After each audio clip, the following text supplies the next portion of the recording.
I'm hoping dwarves take Qatar. They are sieging Death Gorge.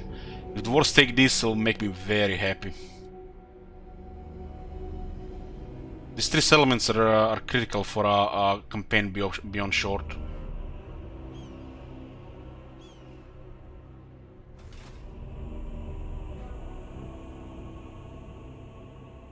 I care not for your mortal concerns. Only what is right for my reign. We attack Numas next turn. Unliving curse. We'll probably get a couple of battles and take their city. Might get a pyramid if we get lucky.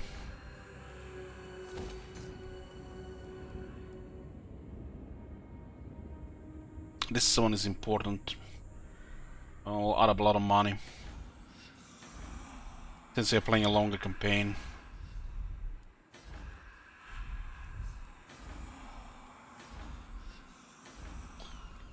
This one can wait. This is another one of them pyramids of King Al-Qadizar. Al-Qadizar's pyramid stands as eternal proof of his sacrifice to prevent Nagash's nefarious plans reaching fruition. So the usual pyramid bonuses, the top 4 lines, the 4 effects, and the 5th effect is special for this pyramid. Get more post-battle loot. Depending what armies we fight, this could be additional 150 to 300 per battle. So it adds up quite a bit, because that's a lot for the Tomb Kings.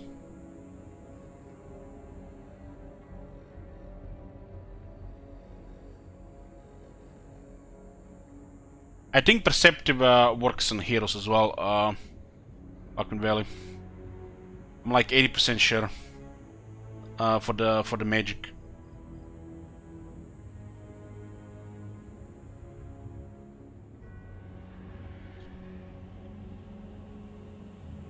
There's a way to test this if you wanna be the guinea pig. Play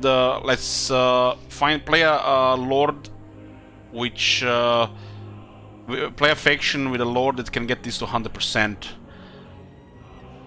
You should first do a test like 10-20 battles without anything and then just take the base, which is probably like 4 to 50, and then make it close to 100%. And if you get a magic item every battle, it works. It can be tested, but it would require some effort.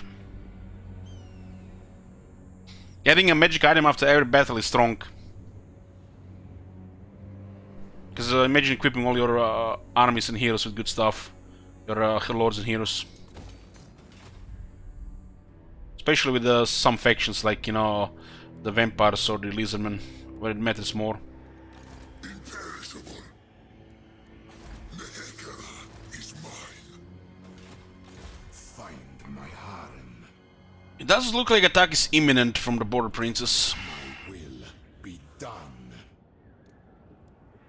We should go eliminate this rogue army here. I find it unlikely they would have anything on this side here. It does look like there's a conflict happening here. Dwarves are besieging Death Gorge. Scavenger besieging Karak 8 Peaks. Quick has a priority Karak 8 Peaks, so he's gonna always go for it. So there is probably like 2 or 3 armies of dwarves and Skaven in this area. We destroyed 1 army there. They lost the capital, which means -1 army. There probably a couple of Skaven armies here with, fighting dwarves, and dwarves here fighting greenskins. So dwarves are getting attacked on all fronts. Attacking from this direction was perfect, since Setter can just click, click, click, click, click, click every turn settlement down. The fact that we can make an attack from here into Karazakarak is crazy. So we'll split the dwarves, melt some of their provincial capitals, and kill all the armies they send. But there is not a single dwarf army that can do anything into Cetra. They will need to send 2 armies to have a chance to destroy one of our units. They will have no ways to defeat Cetra even with 2 armies.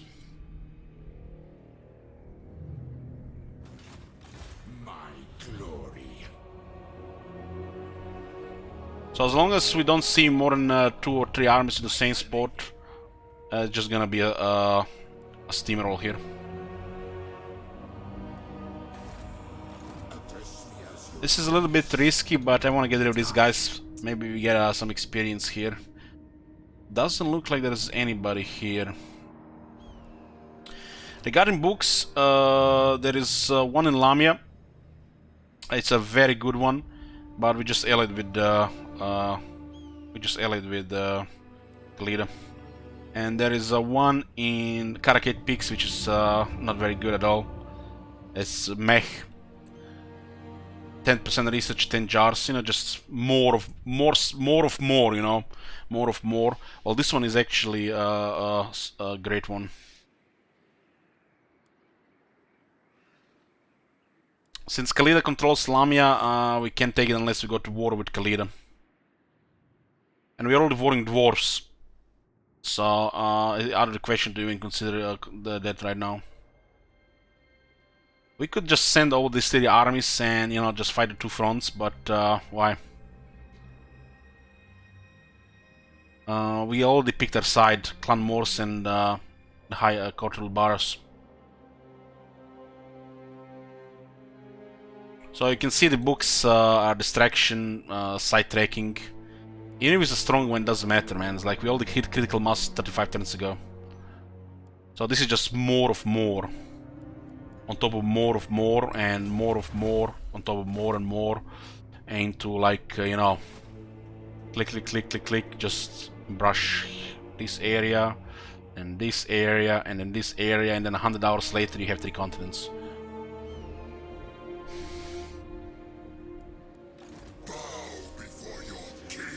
But the playing etc is fun. I'm really enjoying fighting armies, battles with this army. You have to go just like no allies and fight one faction at a time to actually get everything, which we already done in the past.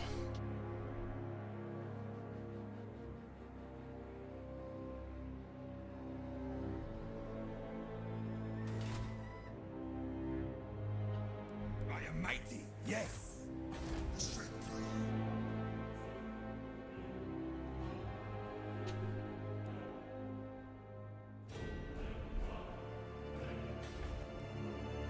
This is gonna be next turn. Arise, legions. No, the Tomb Kings cannot confederate. Lesser siblings would falter. The book should probably count for military alliances, but they don't.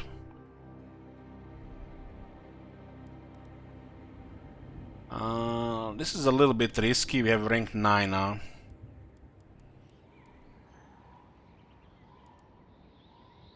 I guess there is really no need to risk this army. We can just move normally here. My dynasty. No need to risk marching. Although I don't think anybody's in range. They could be in the fog of war here. Will be a gamble.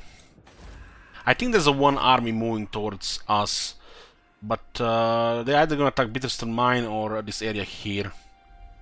Since Cetra is here, they probably might consider attacking stuff like this.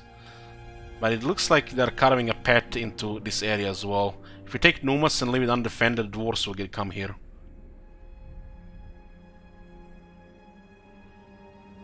What does it even say for the 9th book? The 9th book of Nagash is known to belong to Arkan the Blake. However, its exact location is unknown. Retrieving it will be all but impossible. Incarcerated and fading, King Alcadizar was visited in his cell one night by a group of cloaked, twitching, rat-like creatures. They whispered to him and freed him, pressing a warpstone blade into his trembling hands. Sending to the Dark Sorcerer's altar, the emaciated king caught Nagash mid-ritual. He bellowed a final war cry and ran the sorcerer through with the crackling blade. It was over at last, though Nehekara lay in ruins, but can such reckless hatred ever truly be extinguished? Skaven helped Nehekarans to defeat Nagash.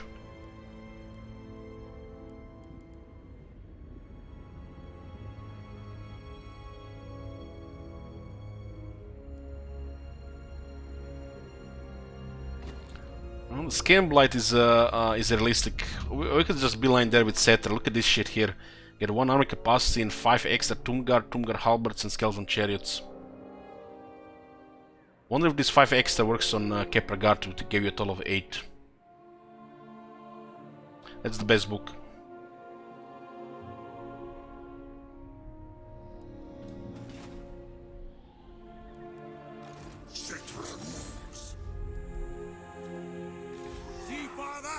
my command!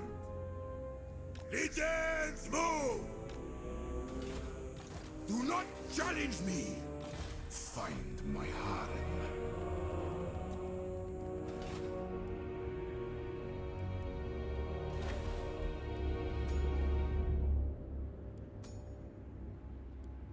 So I need exotic animals and card obsidian. We can get the amulet though.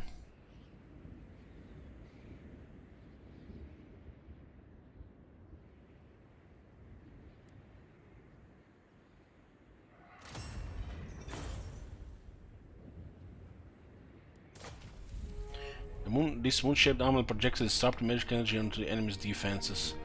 60% ward save, so similar to Talus of Preservation. It also gives some armor-piercing damage and an ability which lowers the enemy shield value and armor in an area of 55 meters for 22 seconds. I rule everything.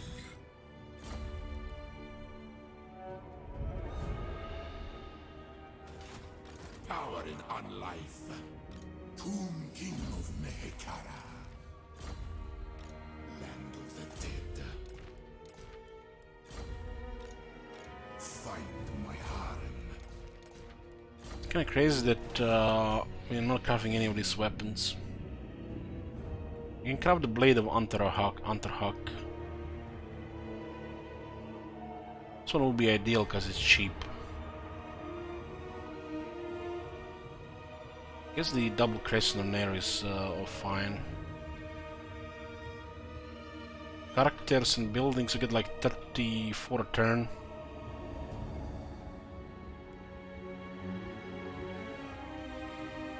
Let's get one of these.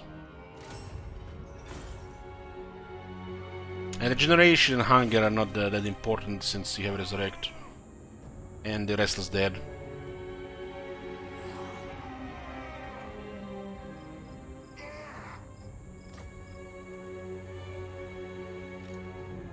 Served me in life, now death. We do have this one on Khemri War Swings.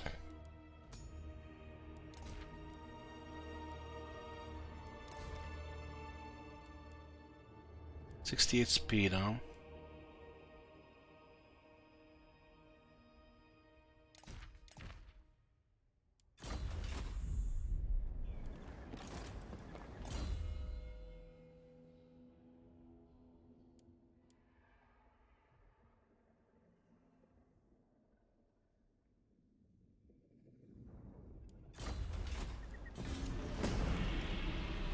Now dwarves will definitely make a move somewhere eventually, but so far they're losing settlements and lost one army.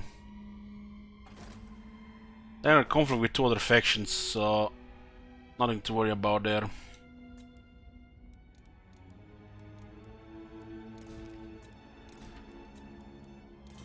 I want to see what Khalid is doing.